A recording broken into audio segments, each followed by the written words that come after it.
Ever feel like you're talking but nobody's really listening? What if you could ethically steer almost any conversation toward a yes?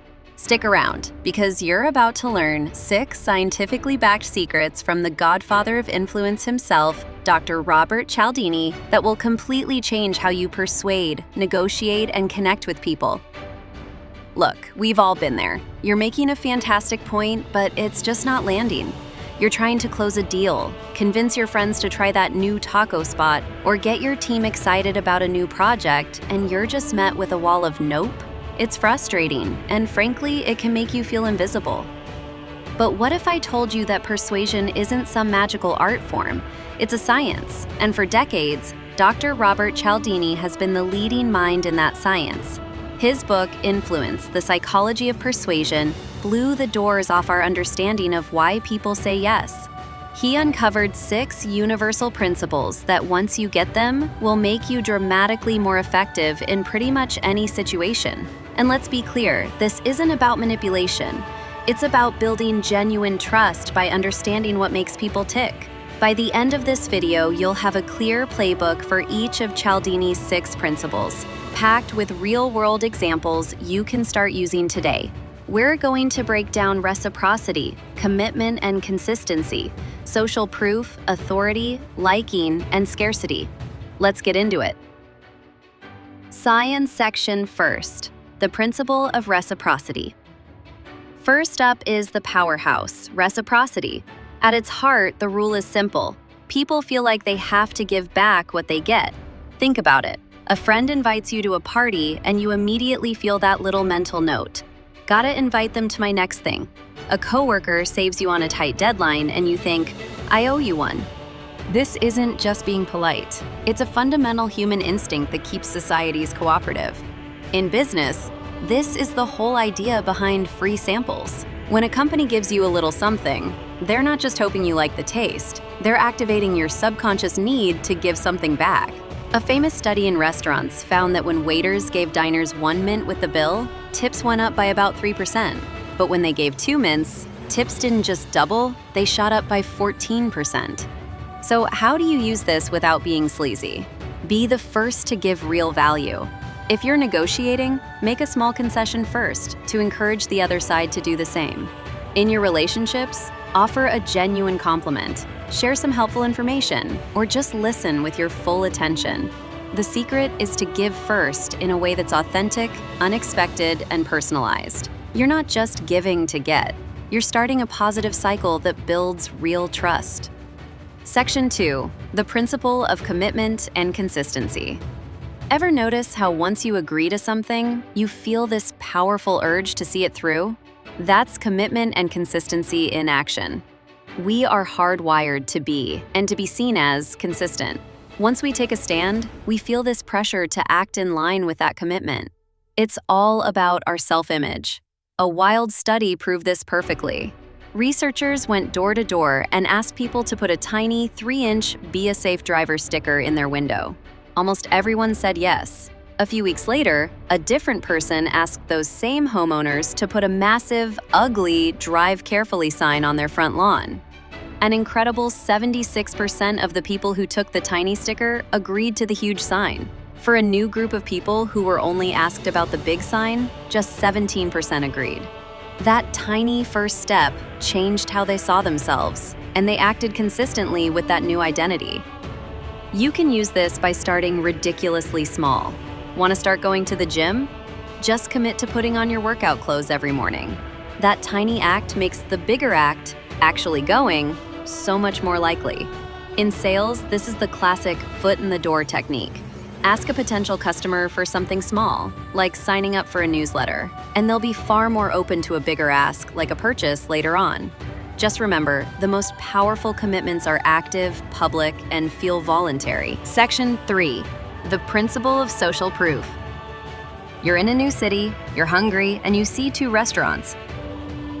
One is empty, and the other has a line out the door. Which one do you choose? The one with the line, right? You've just used social proof. This principle says that when we're unsure what to do, we look to others to guide our behavior. If a lot of people are doing something, we figure it must be the right thing to do. It's a smart shortcut. Instead of overthinking every choice, we trust the wisdom of the crowd. Marketers live and breathe this stuff. Every time you see 9 out of 10 dentists recommend, or a page full of customer testimonials, that's social proof. A product with thousands of 5-star reviews feels like a much safer bet because you assume other people have already done the hard work of checking it out for you. To use this, you have to show, not just tell. Trying to get your team to use new software? Don't just list the features. Show them case studies of similar companies that are crushing it with that software. Trying to convince a friend to take up a new hobby? Mentioning that a few of your other friends just started and are obsessed with it is way more persuasive than just your own opinion. You're basically saying, hey, don't just take my word for it. Look at all these people like you who are already winning. Section 4. The principle of liking. This one feels so obvious it's almost silly, but the research is crystal clear. We are far more likely to say yes to people we like. But what makes us like someone? Cialdini highlights a few big ones. We like people who are similar to us, people who pay us compliments, people we find attractive, and people we cooperate with. We're just drawn to people who we feel a connection with. The masterclass example of this was the original Tupperware party. It was a genius business model because you weren't buying from a random salesperson. You were buying from your friend, someone you already knew and liked, in the comfort of her home. So how do you use this without being fake? The key is finding genuine common ground. Before you jump into a pitch or a negotiation, take a second to connect. Maybe you both love the same sports team, grew up in the same state, or share a passion for hiking. Offer sincere praise when it's earned, and frame your goal as something you can work on together. When people feel like you're on their team, their defenses come down. This isn't about faking a friendship, it's about finding a real one. Section 5. The principle of authority. From the time we're kids, we're taught to listen to authority figures, parents, teachers, doctors. The principle of authority says that we're conditioned to obey experts. We trust them because we assume they know more than we do. And it saves us the mental energy of questioning everything. Even just the symbols of authority, a doctor's white lab coat, a sharp business suit, a string of degrees after a name, can make us comply. For instance, one study showed that physical therapists got more patients to stick with their exercise routines just by hanging their diplomas on the wall. That simple visual cue of their expertise was enough to boost compliance. So how do you use this without sounding arrogant? You have to establish your credibility before you try to persuade. Don't just assume people know your background. If you're giving financial advice, a quick mention of your experience in the industry makes a huge difference. When making a point, citing a credible expert source adds instant weight to your argument. The goal isn't to brag, but to give people a reason to trust what you're saying.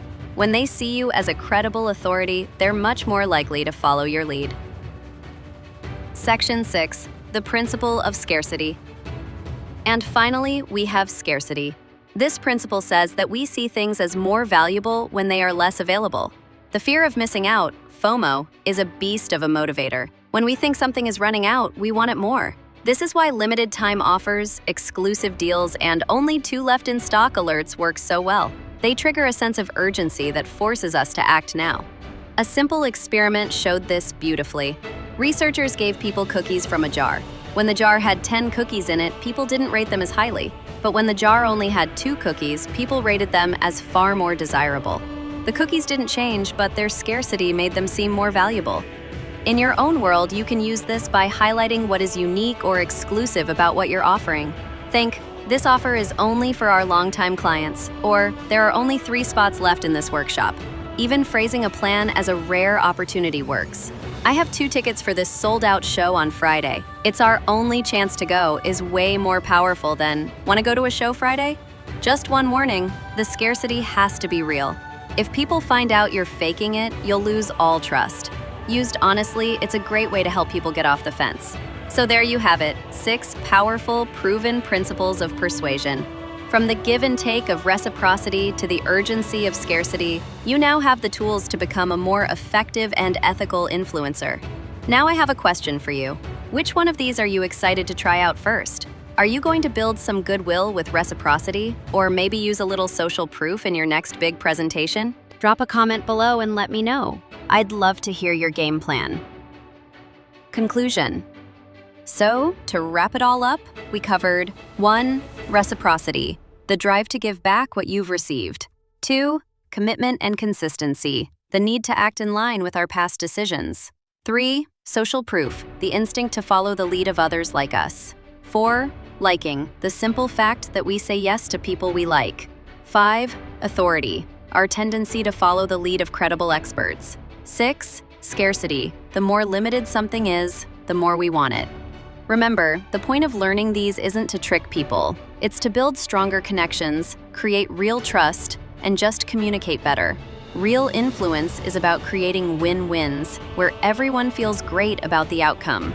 By using these ideas ethically, you can go from just being heard to being truly understood and help guide people toward better decisions for everyone.